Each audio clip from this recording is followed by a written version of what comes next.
So we just finished a couple clinics over here at Equine Affair for Cowtown and the Cooper, and I'm gonna just sort of touch on the most asked question.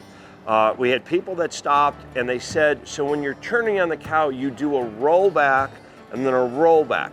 Actually, when we're working cattle, we're talking about backwards turns.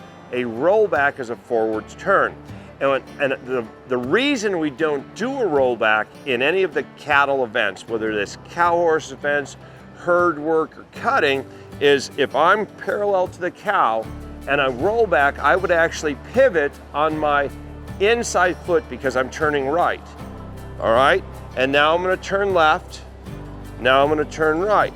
Well, what happened is I got closer and closer and closer to my cow.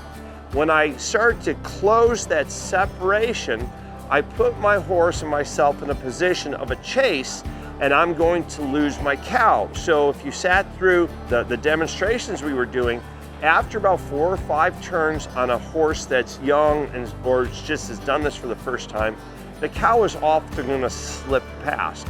The reason for it is usually the horse is starting to do a forward turn. So what we're looking for are backwards turns.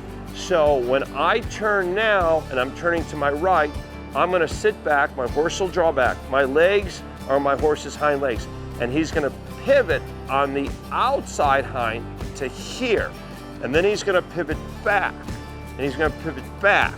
So what he's doing is actually a defensive move. Think about man-to-man basketball. They're throwing in the ball, and the defensive team, the guards are forward, and they're running back the whole time. So when we start to run back like that, my horse is keeping that same separation between him and the cow. The cow could approach him and they get lower and lower and lower. So the horse I rode, you could literally see him start to sit on his hocks and come backwards, and they lower their head, they raise that shoulder, and they start to become more defensive.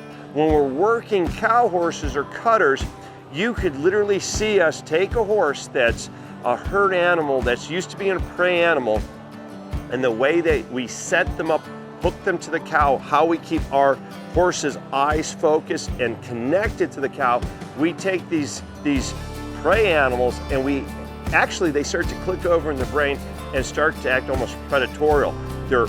They're holding their ground as that other cow is trying to get back to the herd or pushing it down the fence. But it's these backward turns, these draws that we're doing that make that possible, and we stay in position and in control.